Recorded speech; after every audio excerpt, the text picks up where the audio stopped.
Hello, everybody. How are you this evening?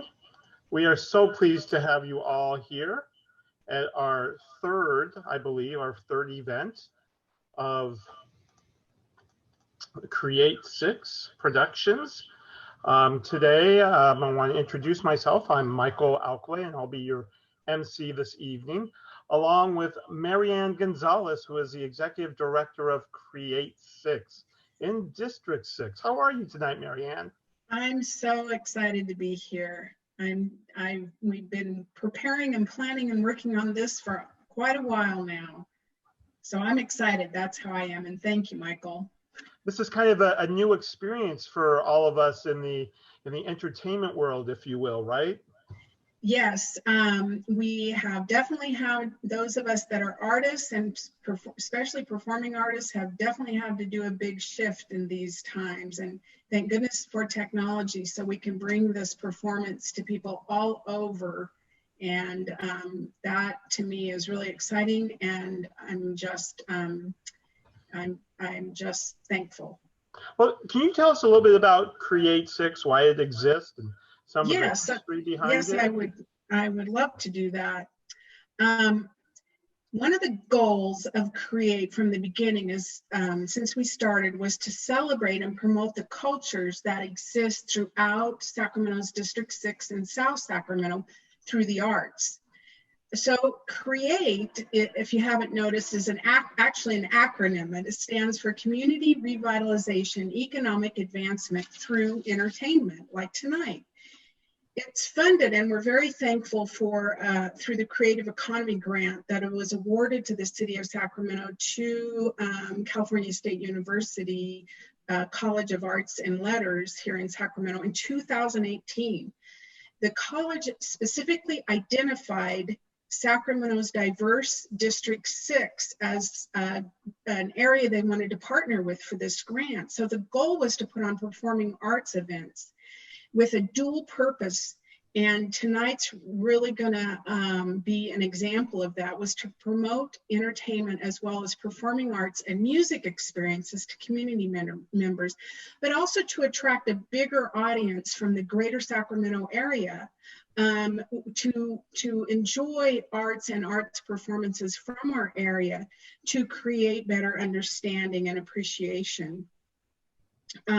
It also to create, hopefully, potential for long-term economic impact based on the arts. So Create also strives to bring racial harmony and self-resilience to our neighborhoods through the arts. I want to just thank our advisory committee, our advisory board, which is very critical to this project. And we couldn't do it without our advisory committee helping us to determine. We had a meeting almost 2 years ago now where we looked at issues in the neighborhood and challenges, and we discussed those to see how the arts could help us address those challenges. And that's how we came up with our theme, Pathways to Understanding, as you can see. And that's how that theme was born. So tonight, we're really excited because this is our third performing arts event, and we subtitled it, The Cultures We Bring. So tonight, through the arts, we will witness celebration, appreciation, and an increased understanding of the beautiful and diverse traditions of our community and the culture and traditions we all bring to our neighborhoods and our city. Events like this help lead a community to better understanding and also contribute to healing, Michael. So on behalf of the Create Advisory Board and the Create team and all of our artists here tonight, I just want to thank everyone for joining us. So let's get started with the show. Great. Thank you, Margie, for that background of Create 6. And I just want to reiterate some of the things you said, that arts is so important to our community. I mean, when you look at Sacramento State University, they dedicate an entire college to the arts, and it ranges from dance to music and everything in between. I mean, that's how critical it is to us. Early on in this pandemic, I had the opportunity to produce a couple of shows for some local musical artists. And we put on 2 Zoom events, and these musicians were telling me the one thing that this pandemic has cost them is that live performance. And that the Zoom programs that I put on were the first time they were able to perform in front of an audience. And it really warmed my heart when I heard that. Not that it was a big ordeal, but it was something to allow them to, with their outlet. But on the other hand, it was the audience who was a big beneficiary of that, because they got to enjoy things that right now in this moment of time we are not able to do. So my hat's off to you, Marianne, for all the hard work and effort you're putting into this, all of our performers tonight for your dedication, and just your love of your craft. It's so important. And to all the folks attending tonight, thank you for being here and really being able to applaud these exceptional individuals to allow them to do what they do. So thank you, Marianne. Thank you, Michael. As you just said, we're just going to get right into it. But with this very first performer, for those that may watch America's Got Talent, AGT, and I don't know how many of you are fans of that program. I think they're in their 15th season, and it's a program that my family, or at least my daughter and I, initially watched, and then my wife joined in. But you get to watch such amazing talent. And this year, for the first time ever, the winner of the entire competition was an individual whose craft was the spoken word. And in fact, he's a local Northern California gentleman who grew up in Stockton and who currently lives in Stockton. So I'm excited to hear from our first performer, who's not the winner, but is just as powerful. And his name is Fong Tran, and I'm going to ask Fong to start his video and unmute himself. And he is going to kick off this wonderful program with the spoken word. He is going to do, he has two poems. One is The City of Farm to Fork, which is appropriate for Sacramento, right, Fong? And then the other one is Love for Jimmy Lee. So without any further ado, please raise your hands for Fong Tran. Awesome. Hi, everybody. It's a pleasure to be here. I'm going to be sharing some poetry today. And so I am fortunate to have kind of found this art by accident, just taking a class in college and then kind of falling in love with it. And I feel fortunate to be able to kind of share my story.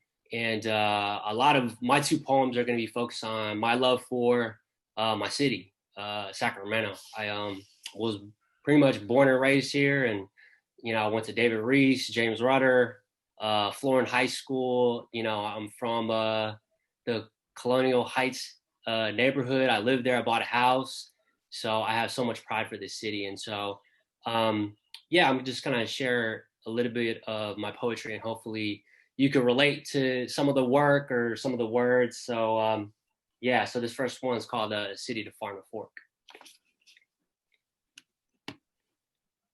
If Sacramento was a woman, she would have been raised by a single mother. Fed off of pho and steak tacos. She wasn't whitewashed house. She was like a heavy cream brown sweet. She was mixed. She had like a resting bee face with a side eye that can cut anybody. She would wear like leopard print hijabs with hoop earrings, and her favorite cultural food was fried chicken. She didn't just get into fights. She got into fights for you. She was loyal. She was also very hot, like devastating, dry, 100-degree, 5-day forecast hot, like risking major foot burns trying to walk out some $3 rubber slippers from the VinFast supermarket hot. She reminded you how you miss the water so much, like community pools at James Rudder or American Rivers. But she had a long, bad string of bad relationships. She was with this one dude called the Maloofs. They had a good run in 2002. Almost got a ring, but Robert Holt from LA home wrecked them on home court. Maloof had the audacity to try to leave her to Anaheim. It sucked. There was a lot of back and forth, but it's cool. She's going steady now with this new guy. They got a stadium in downtown, but they keep on making bad financial decisions with their DeMarcus Cousins. It's cool. They'll figure it out. Growing years. Sacramento never needed the success of kings to feel like royalty. Her unwavering love of self has always been the trademark of her monarchy. She is a queen among politicians. Politicians that always played their Game of Thrones, thinking they run the city, but know that it's always been its people that keep this city running. When millionaire owners try to sell our sports teams, it wasn't met with devastation, rather, all just known too well frustration, because we've been through betrayal before. People of color have always known the lessons being grounded at home. We learn persistence well before we ever learn to quit. That's what you get when you grounded in home. Billionaire owners and politicians leave in bandwagon. Sacramento always knew, learn how to fight, just go to work, never backing down from challenge. These politicians try to stake claim on cities they don't even know, labeling us the city of farm to fork or the city of trees, planting seeds they don't even grow. Sacramento is a city of proud immigrants. And just like an immigrant, know that our pride may be the silent type, but our resilience has always been strong. If you translated farm to fork to an immigrant, they probably cuss you out with a confused look and say, like, how's that anything special? Like, what is this stuff before white people try to make it popular? My Sacramento, stay ready. Knows it's between McKinley Park and Oak Park, El Dorado Hills and the Heights, South Sacramento, Elk Grove. She'd tell you the difference is Calvine Boulevard, and that's how she knew where everything was. She'd ask you, is it by the 5 or the 99? She knew where the hoods were by finding all the liquor stores and fast food joints. She didn't know exactly what gentrification was, but she knew how to question, how is a place any better if you force everyone in it to move? People ask me all the time, do in Sacramento. I wish I told them the truth more often. I'd say you can run into at least 5 people in your high school at Walmart. You could drive down Stockton Boulevard and get boba milk tea and a burrito on the same block. You could sightsee, see into the eyes of the high school sweetheart. You instantly remembered how you awkwardly fell in love for the first time and try to puzzle piece the most sincere way to tell her, congratulations, I'm really happy for you.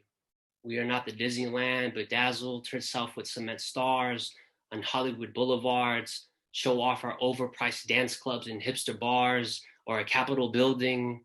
There's a difference between a place that is designed for its tourists and more for its people, a place less about its glitz and its glam and more for its heart, a place of attraction and more of a home.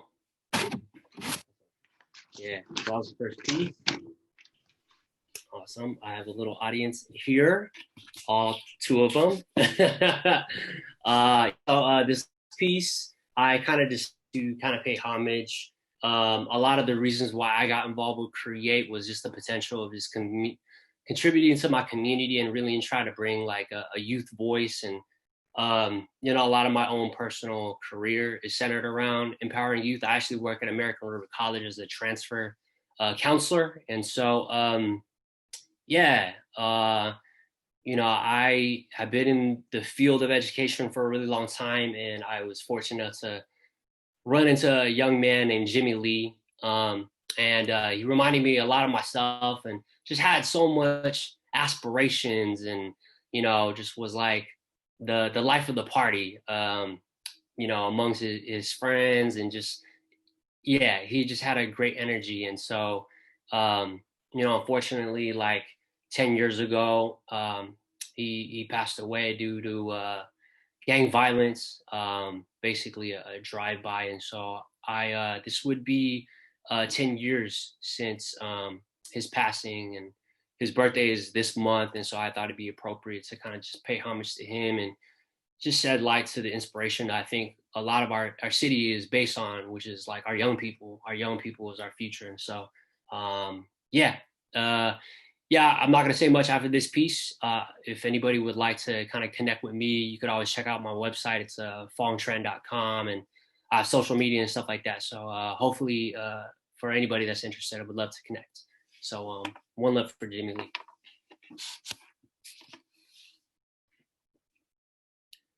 When the night has come and the land is dark and the moon is the only light we see, no one won't be afraid as long as you stand by me.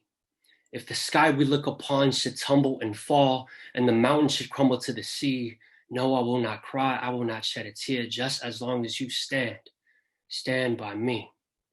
'Cause you, Jimmy, were the glimmer of light that ripped through the cosmos like a striking sun flare through black holes. Your presence was an alternative for Colgate commercial smiles, Listerine fluoride floss. You put the smiles on people's faces when you rocked the Ray-Bans like nobody's boss. You had the swag of a Vietnamese Jay-Z, the heart of a Cambodian MLK, the mind and the intelligence of a Southeast Asian Malcolm X. And I know, because you called me your mentor. But I wasn't anything close. I was more of a witness to your power.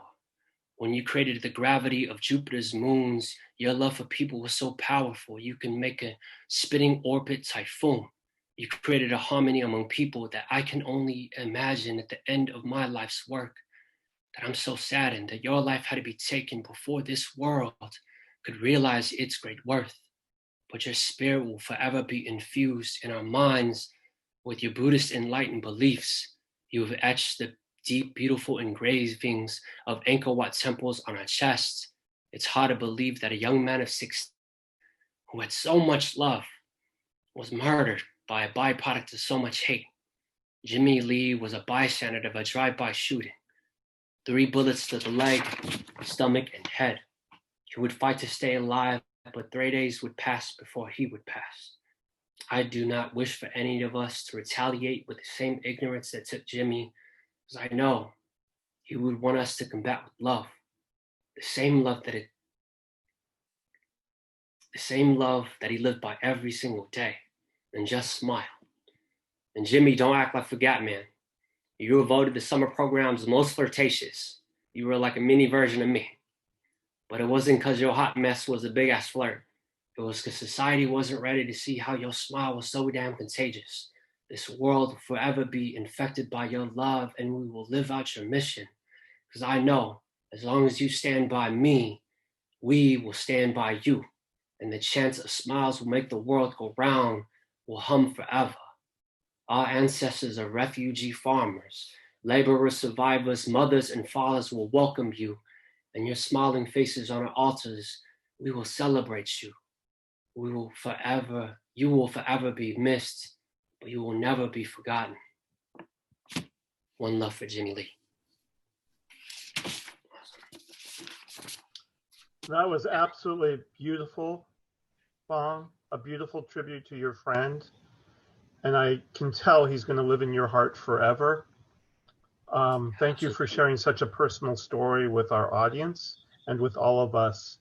And may we take your words and help make our country a better place to live and a safe place to live for everyone. I did not mention earlier on that we will be taking Q&A with all of the performers after they perform. So Fong will definitely be around to answer any of your questions. But let me just kick off this, Fong. What inspired you to get into what I'm calling the newest craze, if you will, after AGT? Because that show, as you know, and I don't know if you saw this gentleman, he's performed here in Sacramento. Yeah, Brandon. But this is an amazing talent that's finally getting its place in the arts community. What inspired you? So I took this class in college. It was called June Jordan Presents Poetry for the People. It's an African American Studies course. And I really took it because it was a 5-unit course, and I was graduating Berkeley at the time, and it was my senior year, and I heard on Rate My Professor that it was an easy class. So I took it for a very insincere reason. But ended up really learning the beauty behind poetry and spoken word. And there are a lot of great other artists. And I think, we have a great scene here in Sacramento. There's actually a lot of great open mics in the downtown area, in the Stockton area. So, I think it's a great platform, and I encourage anybody. It has a lot of connections and roots with hip hop music and rap, and I think poetry is just kind of another form or expression of that kind of outlet. So it was that class, and I feel fortunate. And I think a lot of it is due to my work in with youth that I continue to do it. A lot of my work is inspired through my activism or my connection to education. Something I did want to mention and I think is relevant for our region is that Jimmy went to Hiram. Um, so yeah, 10 years later, he would have very much been a part of this and spreading his contributions to the world, his art, yeah. So I know for me it's a form of healing, it's a form of expression, and I think that's why we're here as Create, is to provide that healing to others. And Yeah. that's the absolute essence of it. But we heard your passion in your words. So thank you for sharing. Yeah. Fong will be back with us a little bit later on in the program. But again, I know they're all applauding for you. So I'll just, show you the applause and say thank you. All right, we'll see you in a few minutes. All right, so that was our first performer. I'm hoping you all enjoyed Fong's words. Before I move on, I just want to a couple of other house cleaning items. One is this session is being recorded and will be available for future viewing, so you'll all get to see it again. Also want to acknowledge some of the grant supporters of Create 6. And I know you may have seen them in the rotation of the PowerPoint earlier, but we want to definitely say thank you to Councilman Eric Guerrera, who is the city councilman for District 6. He and his staff has been just awesome, amazing supporters. Of course, we want to thank all the District 6 residents who've attended some of our other Zoom sessions, our other live performances over the last year.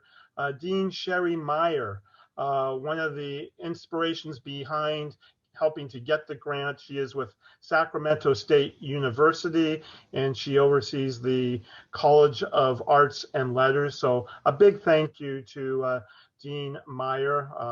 Really appreciate all that she does, not just for the college, but for our community at large. The CSUS Department of Theater and CSUS School of Music. And of course, I think I mentioned the Sacramento Office of Arts and Culture. So thank you to all of them who have helped support this program. The next performance is up. It's called Not My Hoodie. It's a wonderful viewing, and it's very short. And I only say that because you really have to pay attention to the words. It moves pretty fast, but understand the name of the video is Not My Hoodie. And really, again, I'll say it again, pay attention to the words of this incredible, I think it's about a 90-second performance. So hold on. Let me give you the full thing, and here's. Look into my eyes. What do you see? Educator, dancer, Musician? artist, Scientist, activist, cardiologist, Brother? son, author, Is it more important to defy your expectations? or exceed my own. let's inspire hope. Let's change perceptions. Change expectations. See me as I see myself. See me as I am. See me. See me. See me. See me. Not my hoodie.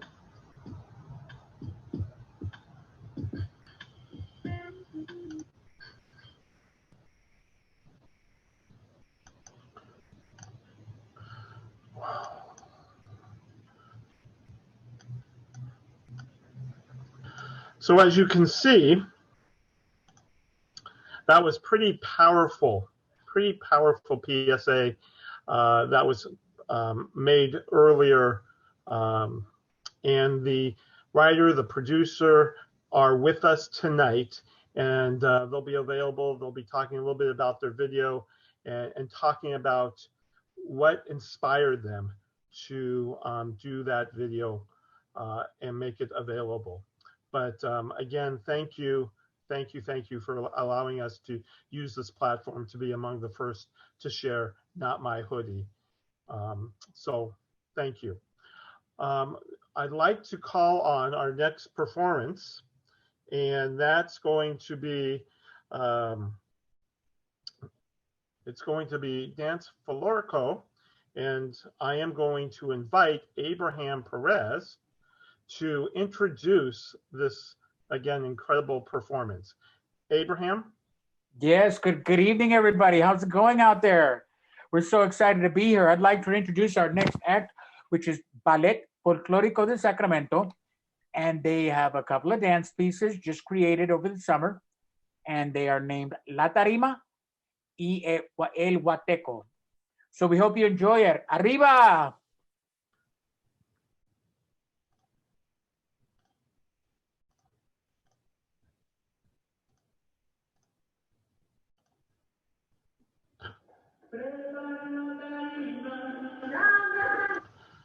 I'm so sorry.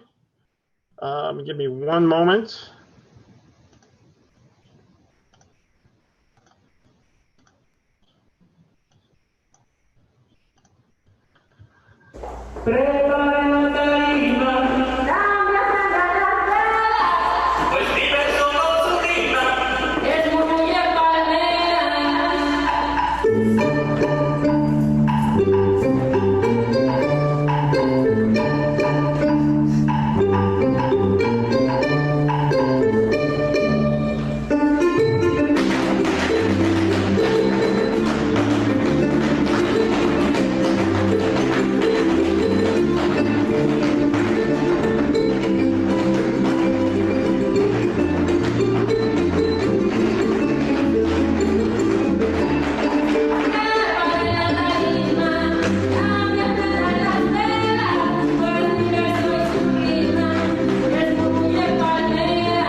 And that ballet Folklorico, and let me just grab Abraham again.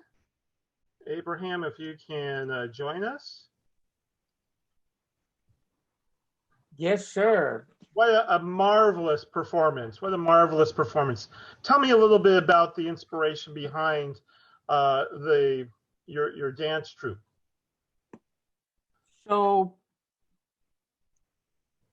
when Ballet Folklorico is the performing arm of Instituto Mazatlan Bellas Artes de Sacramento.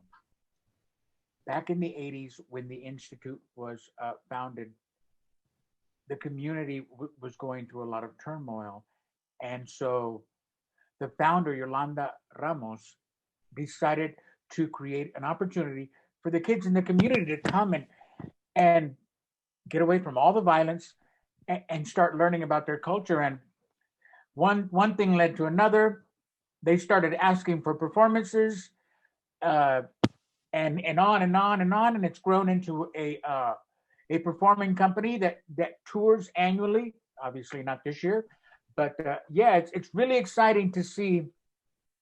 And we have a couple of our dancers here today on the panel. It's really exciting to see not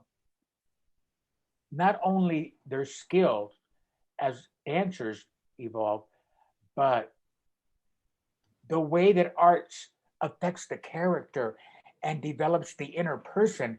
It's just amazing. I work here at the Institute, and so I get a chance to see all this. And there's a phrase that goes that money can't buy. I mean, it's true. It's amazing. So thank you. No, that's true. And the lives that you touch through this art form, changes people, right? It really does. Changes them. And, it does. I've experienced that. I wish I was more of an artist, but I just have such an appreciation for people, whether they're top at their game or they're just entering or they just do it for fun. It's just one more outlet that allows us to connect and engage with one another.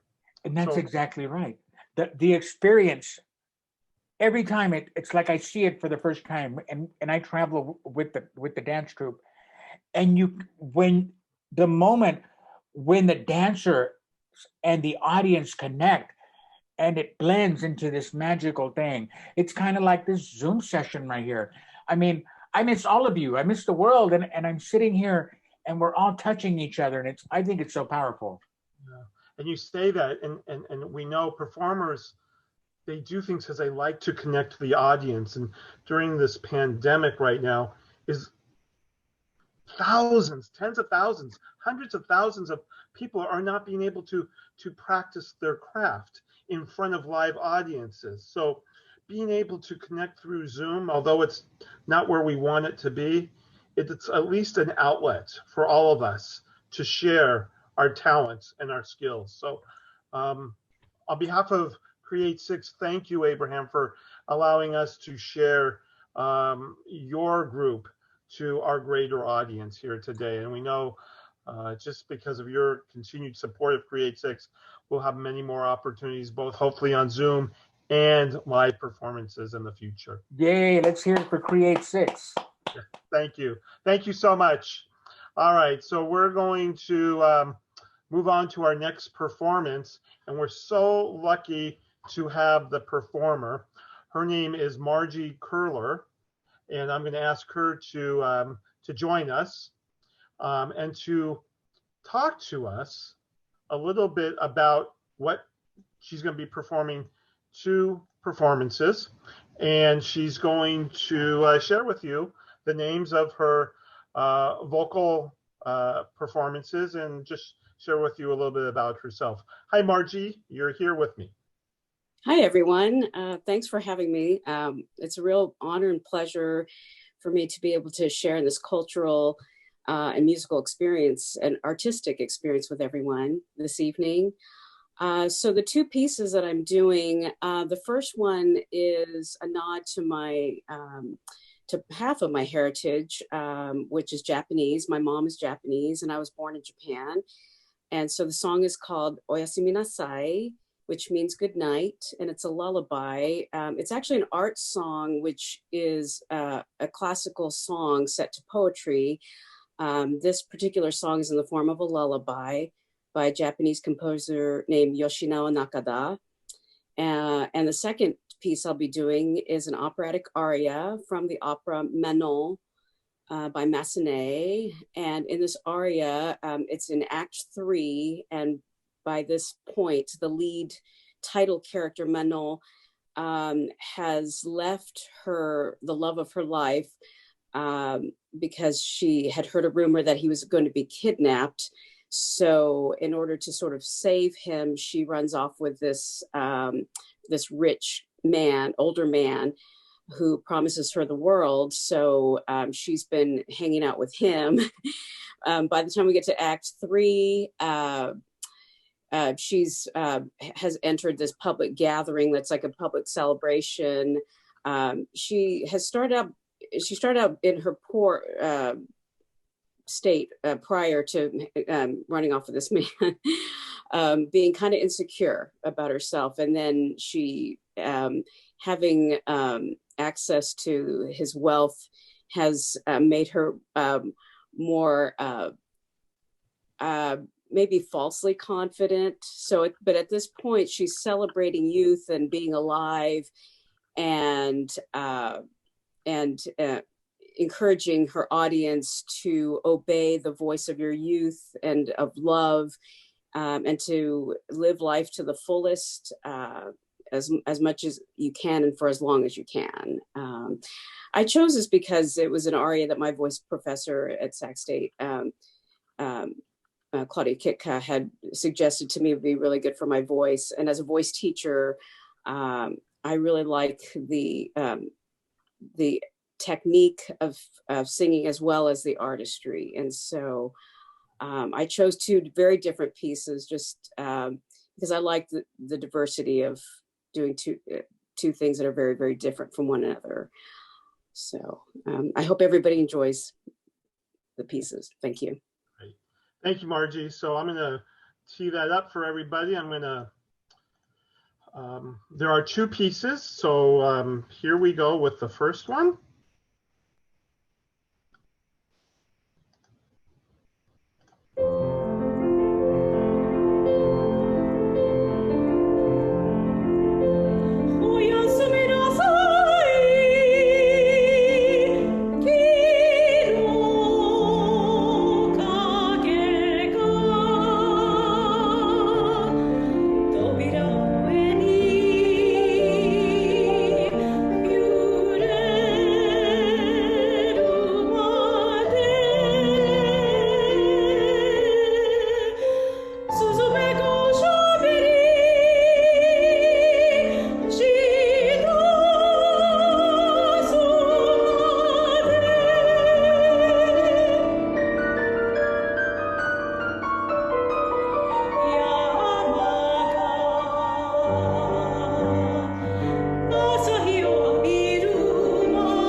That was absolutely beautiful. And so for the second piece we're going to share with you is another beautiful piece.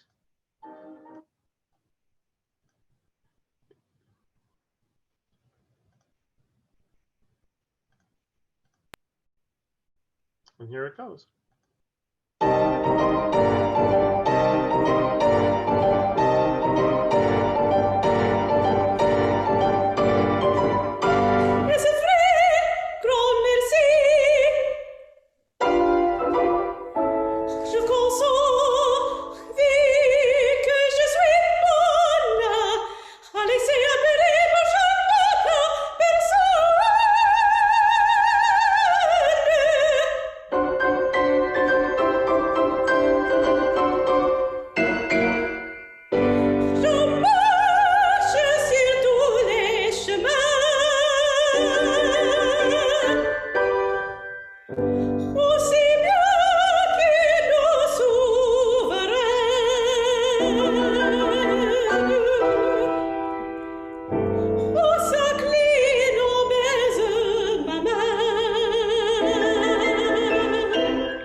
Wow.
Now we can say, wow, wow.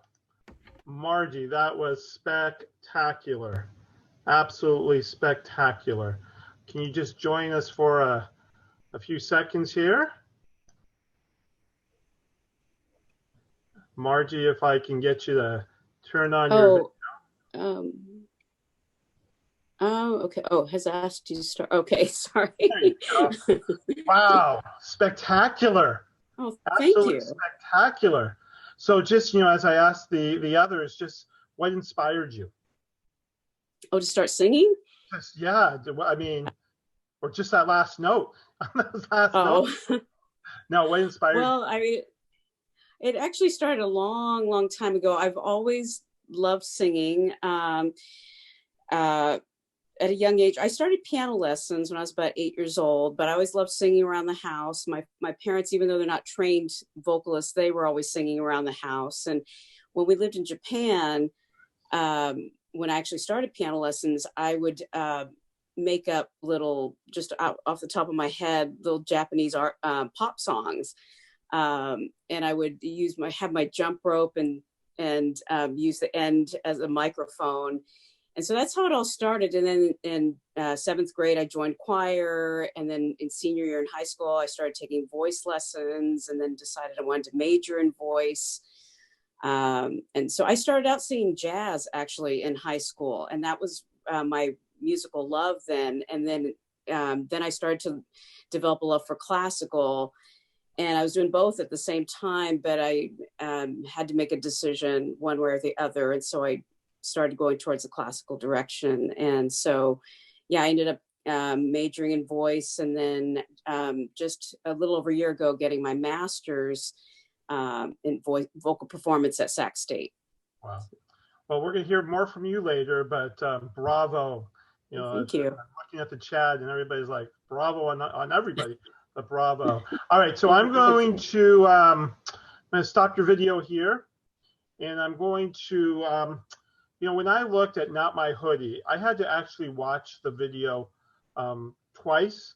And so I'm going to do that here for all of you, because it moves so fast that it's easy to miss out on some of the words. And then I'm going to bring back the producer and the writer to just share a couple of words. So here that goes. Again, very quickly. Look into my eyes.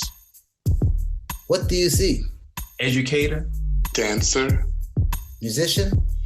Artist. Scientist. Activist. Cardiologist. Brother. Son. Father. Is it more important to defy your expectations? Or exceed my own? Let's inspire hope. Let's change perceptions. Change expectations. See me as I see myself. See me as I am. See me. See me. See me. See me. Not My Hoodie.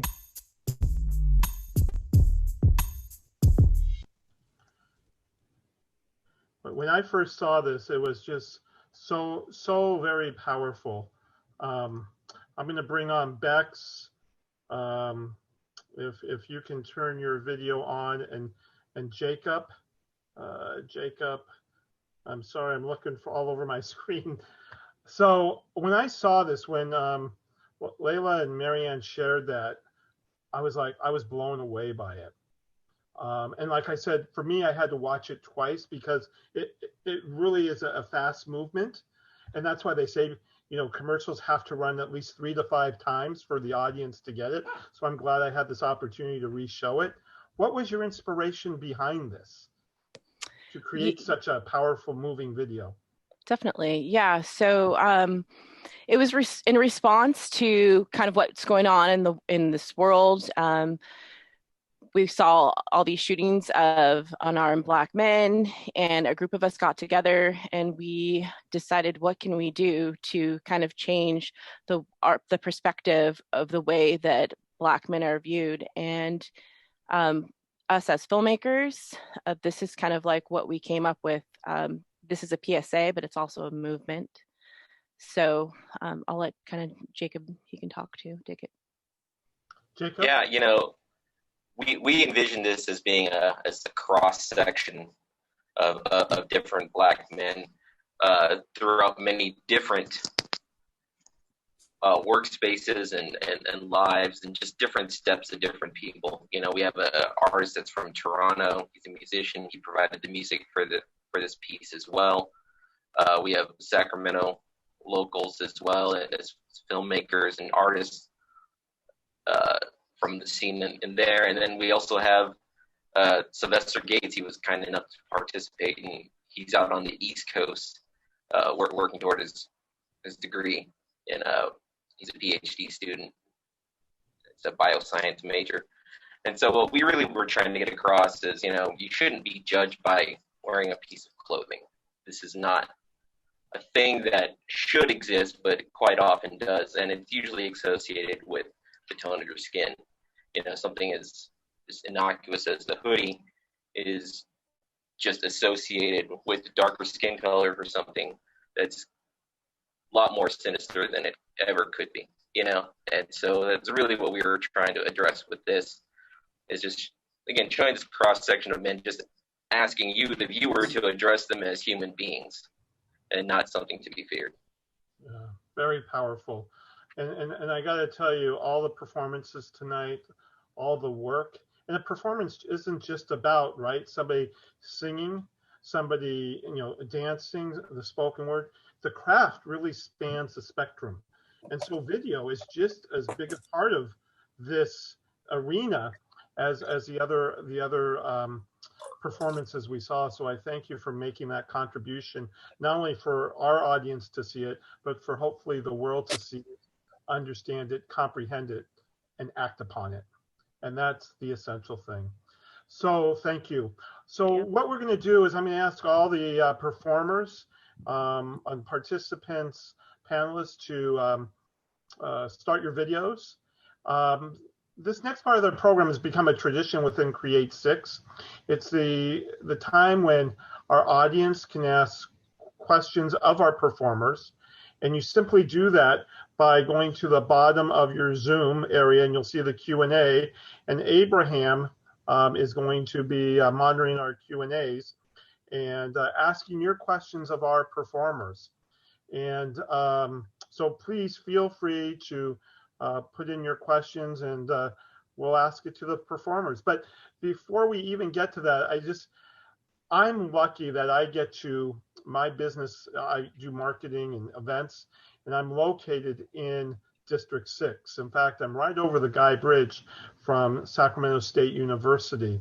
And on top of everything else, my firm produces the annual MLK celebration event. And 4 years ago, I moved it to CSUS, to their ballroom. And we typically get 500 to 700, upwards of 1,000 people over the years. And being in a district that has such a high valued university is just incredible. The things that they do for the community, the things that they do for the students, and the things they do in the arts community is amazing. So we're all very fortunate to have them right in our backyard, and not just being a university that just sits there isolated, but ensures that their tentacles make it out into the entire, not only District 6, but the entire Northern California region. And we're so grateful for them for all that they do. So Abraham. Yes. What do you got on the docket here? I want to start off the questions off and warm things up with Mr. Fong. I think my question to you is, how do you, is it, I know that I'm a writer, and I have to work my way into the mood of what I'm writing. So my question to you is, how do you get your flow going? I mean, what's your creative process? You know what I mean? It's like, because you're just like the way in your first piece, the way you cross-sectioned my whole city. It's like right. as you were flowing that, I caught myself traveling with you from the market to the whole thing. Yeah. I think for me, I'm farthest from like any type of freestyle or, somebody that can just completely be imaginative off the dome, off the cuff. So, for me, it's a very disciplined process of just writing ideas down. It doesn't come to like Jimmy's poem actually came to me overnight because, I was grieving and I actually couldn't sleep that night, and I just had to get it out. And I knew one of his favorite songs was that song that I kind of referenced. So it kind of goes back and forth in terms of my creative process, but I would say that it goes through a rigorous editing process. And so I think any writing or any real art, you're never going to get that first draft, completely. It's not going to be a masterpiece. You have to edit. You have to kind of work at it. You kind of have to, reread it and edit, have feedback. So I get feedback from other people. I think if you're yourself, if you're some sort of really anything in life, I think hard work is going to be a big part of the process. And that's dedicating yourself to perfecting or just molding your piece to what you want it to be.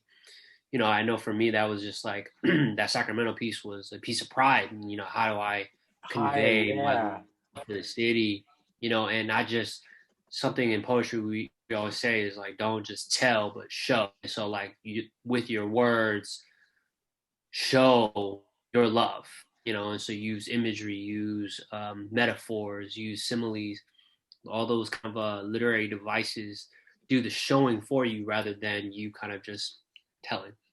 So yeah, it's kind powerful. I get that. Thank you very much. Yeah. And I'm going to get all my little questions in while the audience warms up, if that's all right. Noelia, so I know that I know you personally from the company, but tell us, can you share with us, first of all, I think it's amazing how old you are, how long you've been dancing, and I mean, you could be out doing any number of things. I mean, you could be, especially in today's world, what connects you to Folklorico? I'm sorry, can you repeat that? Of course I can. I'm sorry, I'm throwing so much in there. Sorry. So, how old are you? That's one. How long have you been dancing? Because you seem really young. I mean, So, but I know that you perform in a performing company, so you have to have a great deal of experience. But yet you're so young, so there's like a little contrast there. And in a world right now with okay, we'll stop there. I don't want to. I'm starting to confuse myself. Go ahead. How old are you? Yeah. So I'm 14. I've been dancing for about 9 years, I think. 9 years. And yeah. And the follow-up question is, you could be doing so much. I mean, you could. There's so much to do in this world. What connects you to Folklorico? I mean, what? Well, what made me get into Folklorico was when I was younger. I've always seen like performances because we would always get tickets for them. And I started getting into ballet. But I remember seeing a certain performance that was Ballet Folklorico. And after that, I started getting into it, and I asked my mom to like sign me up, and that's how I started. Amazing. We can't wait until things open up so we can see your company out there, because I know that you guys perform everywhere. Thank you very much. I have a question. Thank you. Abraham, it looks like the Q&A may not be working. Oh, okay. So why don't you? There's a couple of questions in the chat. I see them. So if you have questions, please use the chat, and we'll try that as well. I have a question for Marjorie, and Can you tell us the history of your kimono that you were wearing in your lullaby? Oh yeah, that lullaby was amazing. The kimono was amazing too. But yes. Oh, thank you, Abraham. So yes, the kimono that I was wearing is actually a gift from my mom. She bought it for me almost 25 years ago. It's actually a modern kimono. If you've ever seen photos or people wearing traditional kimonos, they usually have a wide belt around the waist or the hip and waist area called an obi. And this kimono doesn't have one. It's very low-waisted. And so it's more, the contemporary nature of it is for more comfort, a little more casual than the traditional kimono. And the traditional, I did a little bit of research on the kimono, and it originated in China, actually, and was brought to Japan. And so the traditional Japanese kimono that we're used to seeing, of course, had its origin in mainland China. So the kimono that I have is just a more contemporary version, a lower waist without the sort of cummerbund type belt of the obi. So it's actually more comfortable than the traditional kimono with the whole accessories there. So this is a little more casual. That you're right, because I get it, and that's interesting that you would share that. Thank you. That there's different. Yeah, we don't know until we know, right? Thank you. Thank you. You're welcome. I have a question for Bong.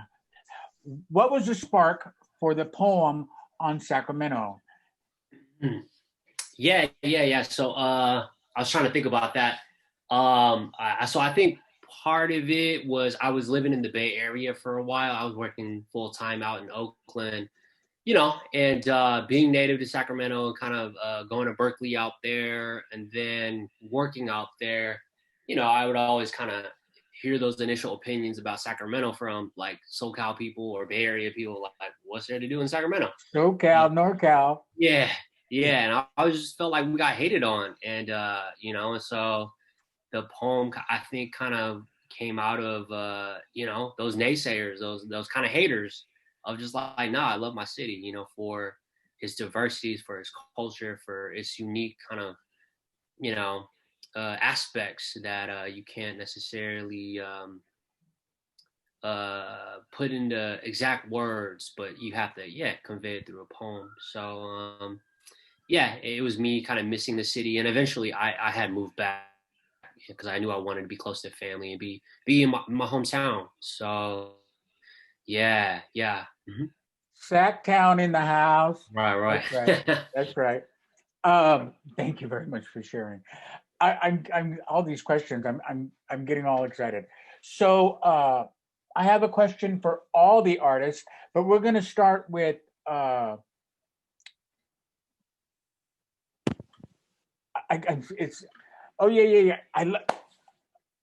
Breathe, Abraham. We're going to start with Not My Hoodie.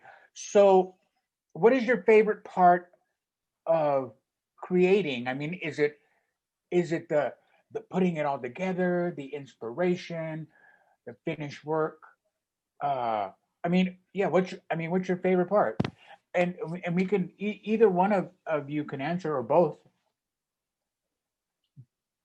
Well, I think for me, especially as it goes for this piece, creating this PSA, I really enjoyed the creating it, the editing process, because all those guys were so generous with their time, and they all read the same script and improvised different parts.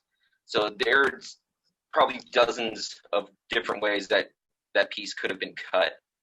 And finding every moment that I thought that worked specifically well for one specific person, I think was a challenge, but also just really rewarding to see it play out in the end, because how I envisioned it coming together wasn't actually the way I edited in the end, but I think it was actually stronger than what I had actually planned out.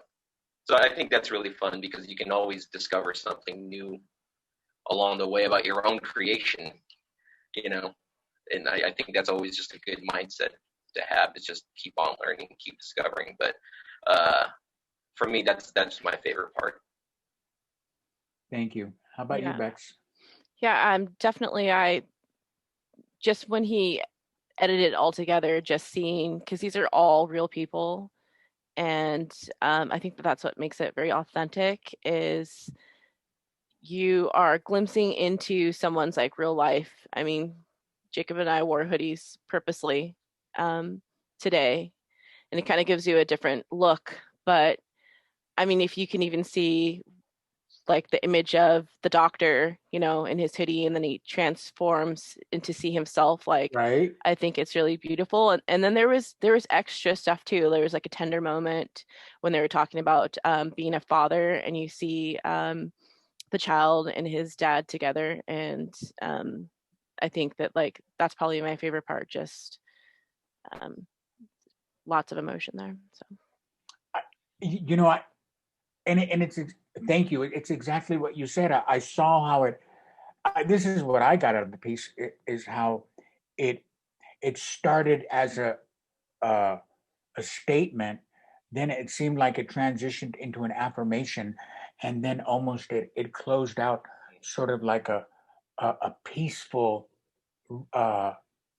reckoning to know me, to see me, to like, here I am. I mean, I'm more than just the surface, and it was so beautifully put together. I love that. Thank you. Abraham, do you mind if I jump in really quickly? I see this comment in the chat, and it's just, the tie-in is just so perfect for what you're all talking about. It says, I was not born in Sacramento, but I love it. Your poem really captures the spirit of Sacramento. It definitely raises awareness as to how others see us based on their expectations instead of who we really are. Think about that. Now, how does that reply to Not My Hoodie? Right? It's a crossover of that spoken word and just perceptions of our city and of who we are based on who knows what. And so thank you for making those comments. And I mean, it really relishes what you guys just did with your work. It's changing perceptions. Right. So important. Right. Bottom line. Yeah. Sorry, Abraham. Go ahead. Yeah, thank you. It's, hey, we're all flowing here. Miss Quetzabel, how are you doing? Can you hear me? I'm doing good. Thank you. Thank you. How are you? I'm good. Thank you for joining us. And that's a powerful question too, because I would ask you the same question I was asking Noelia, how old you are and how long you've been dancing, first of all. Because it's amazing that, you're young and yet you have so much experience. And I'm 15 and I started dancing since I was 7, so 8 years. Right.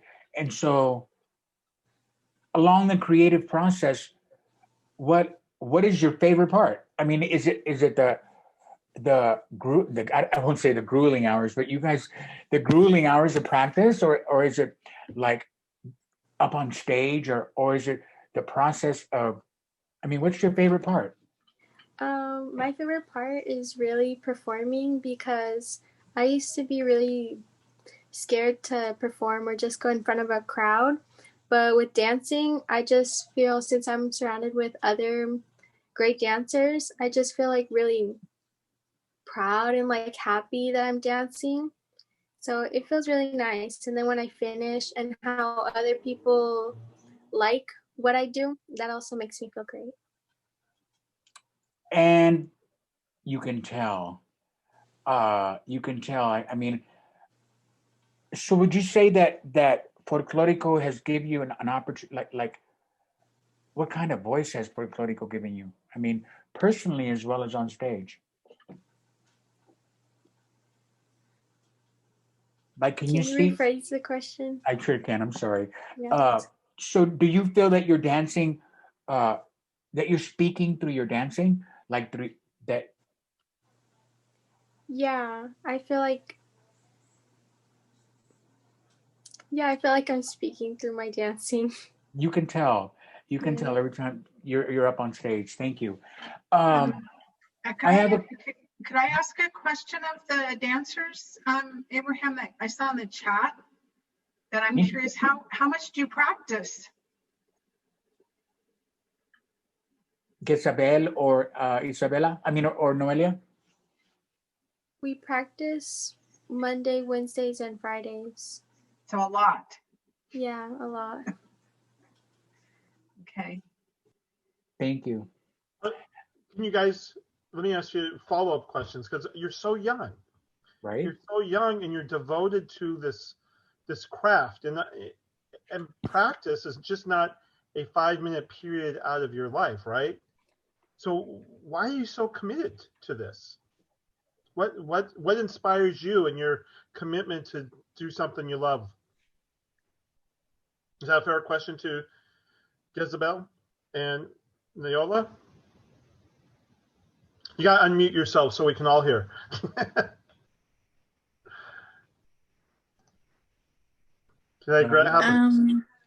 So I'm so committed to dancing because like it was just such a big like okay, excuse me. It's the way it like makes me feel when I'm performing. It like releases all my stress, and once I'm performing, it makes me feel in such a good way. So I've stayed like committed to it because I like the feeling. Wonderful. I have a question for Margie. So you have so I don't even know how to explain my question. So were you born that way, or did it because your voice is like, they say the voice of an angel, right? Well, so I get that now. Now I know what they mean. Or was it yeah, I had talent, but or is it just tell me, do you understand what I'm trying to say? Oh yeah. I would say it's a little bit of both. I've always loved to sing, but my attitude as a child was that I was going to sing no matter what, and I didn't care what other people thought of my voice. But I definitely, I just went through the process of, I joined choir, enjoyed singing with other people. And because of my background in piano, I love the idea of harmony, of harmonizing with other people vocally. What I was, had been playing at the piano, playing chords and being able to sing chords with other people was just really exciting. And then in high school, like as I mentioned before, I started singing jazz because I grew up hearing a lot of big band music around the house. My dad is a huge jazz fan. And so that was a big love for me. And then I went to a music camp between junior and senior in high school, and I was the only jazz singer there. This was a classical camp. And I heard these other singers who were making these incredible sounds at such a young age. You mentioned your dancers being so young and being so accomplished. Mm-hmm. These fellow singers at this camp were so amazing what they were able to do with their voices. And I had no idea that teenagers could sound like that. So, and then I found out that they were all taking voice lessons. So when I got home from camp, I signed up for voice lessons. And so, and then I fell in love with classical and opera. But it's definitely been a journey. It's a challenge. If you ask any classically trained singer, they will tell you it's one of the hardest instruments, hardest crafts you can learn. It requires a lot of discipline, like dance, a lot of practice, a lot of focus, but it's very rewarding. Like your dancers have said, it makes me happy to do it. There's just something about music and the arts that is just so healing. And there was a question earlier to all of us about during this time of the pandemic and lockdown, how our craft, and if I could answer that question as I think an it would be individual. nice too, Margie, if other people, wanted to, other artists wanted to answer that question too. It's a good question. You want me to read it real fast? Sure. How do the arts address the current situation? How do they help us through that? Basically, is how it was worded in kind of paraphrased. Yes. Okay. Yeah. I think for me personally, I mean, I've experienced, like everybody else, a myriad of emotions, from sadness and fear to anger, you name it, the whole range of emotions like everybody else. And I think for me, music has been so therapeutic. Like if I've had a day when I felt depressed or sad, if I sit at the piano and start playing, or if I start singing, it just changes everything. It gives me renewed hope for our future and for the world. So, yeah.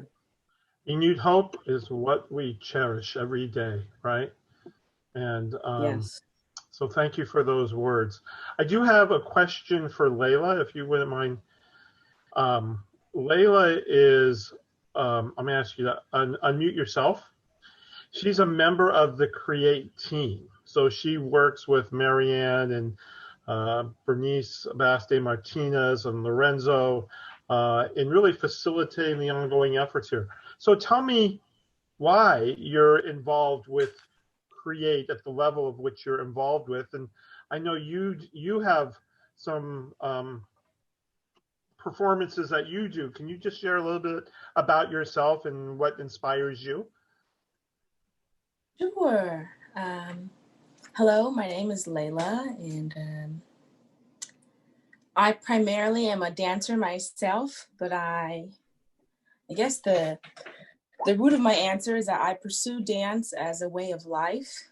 Everything that I do, everything that I want to help manifest has to do with increasing the connectivity of the world that can come through the arts is really my goal. And it started as, this wasn't always my goal. I really wanted to perform, but the more that I perform and share and receive, the more that I see the impact of what the arts can do. And it takes place far off the stage for myself. And my role here is helping to increase, like being a dancer in every facet of my life, in every cell of my body. It goes for me beyond performing myself, but in seeing spaces where creation can happen is a really big part of what's important to me. And being in a role of support as opposed to being the person on stage just helps to support my goal of becoming more well-rounded, really. But what I study, the root of what I study is oriented around dance being a way of life and not just about the lights and cameras and action, but and how people connect and what people see and how people learn about each other. Yeah, and it's expanding as I'm speaking. What I know about the arts and what I love about the arts and places and people coming together to create things is happening every day, is actively forming. And my answer in a week won't be the same as it is today or in a year. But I love art, and I love seeing people learn about experiences that are not their own in such a way that expands their understanding of themselves and the world around them is really what I love to see. And my role here allows me to get a little taste of that off the stage, if that's answered your question. It did, but your insight, your inspiration, the passion that you carry is just overwhelmingly. And you're as I used to say 30 years ago, I was the next generation, and that's what people told me. But now I can say we're turning it over to people in good hands. And so thank you for doing all that you're doing with the Create team at that higher level to get your engagement and involvement and help inspire others. Thank you. There's one other person who hasn't had a chance to or we haven't acknowledged yet, is, and Layla, I'm sorry, I just turned off your video. If you can turn that back on, I did that by accident, is Bernice Bass de Martinez. And she is on the Create team as well. She's also strongly affiliated with Sacramento State University, and really has been this mentor, this role model, this inspiration to kids throughout her career, but also to the Create project. Hi, Bernice. Hi, everyone. And we're thrilled with all of you being part of this event. I'm really excited and stay excited because of the opportunity to work as part of the university with a larger community and to fulfill what has been a vision of the institution starting at the presidential level of being an anchor university, which means we are and do serve as part of the communities that surround the university. We give, we also learn from the community, and we share responsibility for helping to build the community, working side by side. And Create is one of those examples. Wow. Thank you. Well, thank you for all that you do, not only for Sacramento State. I know we met there years and years ago, and all I've seen is our friendship blossom, the university grow, and the talent here tonight, some of which who have attended Sac State, are just amazing contributors to our community. So if anybody have any last thoughts, comments before we kind of do we have a survey that we don't want anybody to leave until they take the survey, and we're going to pop that up in a second. But Marianne, do you have any closing thoughts, closing remarks? Of course, I always do, Michael. Yes. Bravo. I just want to say bravo. I'm so appreciative of you all. You inspire me. I want to let the audience know also, and the panelists, that we're going to have another event coming up in the first part of December 5th. So please keep your eyes and ears open for that. You'll be getting, of course, emails from me and messages. So I just thank everybody for being here, and bravo to all our artists. And also I want to say how much I appreciate Michael's help tonight, and him joining us as part of our advisory committee, our advisory board, and our team. But also he works in District 6, and so it's so great to have his talents as MC tonight, and appreciate him being here. Well, thank you, Marianne, and thank you to all the performers. You guys did an amazing job, and I know you did this especially for tonight's program, so we are indebted to you. Zoom is not always the most reliable in terms of the internet, but everything went off with a huge success. I'm going to launch the poll, and I'm going to ask everybody to take the poll, and then as you're doing that, I want to again say thank you. Don't stop your craft now. Continue it. Let it grow. Let it blossom. The world needs us now more than ever. And as this pandemic hopefully comes to an end, whenever that day will be, we're going to be back out in public. You're going to be back out performing, and people are going to be enjoying the craft, the talents that you have, because that's what makes our world a much better place. So thank you to all of you for giving up a Saturday night, although going out is probably not, a huge option, but I'm glad you spent it with us. And the community really got a lot out of what you gave them tonight. And more importantly, I hope it was a release for you, because you're probably not as performing as much as you were. So I hope this helped you get into that space you need to stay creative and to stay connected. So thank you so much. Thank you. So I have one last comment from Jacob. Jacob, you have, is it? It says that you're taking the PSA global or national. That's the big talk, right? Yeah, but that is our goal, is to really get it out there, really try to get it out in as many markets as we can. We're getting out on the Sacramento airwaves, and we'd like to get it further out. You know, we have, like I said, people on the East Coast, out in Toronto and Pennsylvania. So we'd like to get those areas and everywhere in between, because obviously this message isn't going to go away anytime soon. Thank you, Jacob. Noelia, Noelia, we can say we saw it first. Yep. Absolutely. Noelia, you guys are so gracious. Noelia gets a bell. Margie, Bong, and Jacob and Bex. Thank you, all of you. District 6 creative team, thank you. So please take the poll if you have not taken it already. Once you've taken the poll, keep an eye out for Create 6 events. We have a Facebook page. Also, if you'd like to make a donation, because we are definitely a nonprofit, you can do that on the Eventbrite site.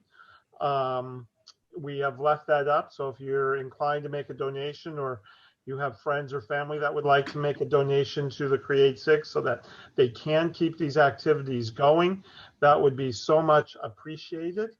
Other than that, we wish you all a wonderful rest of your weekend. Stay safe, stay healthy, and please vote. Okay? All right. Thank you all very much. We'll see you at our next event. Thank you. Bye, everybody. Bye-bye.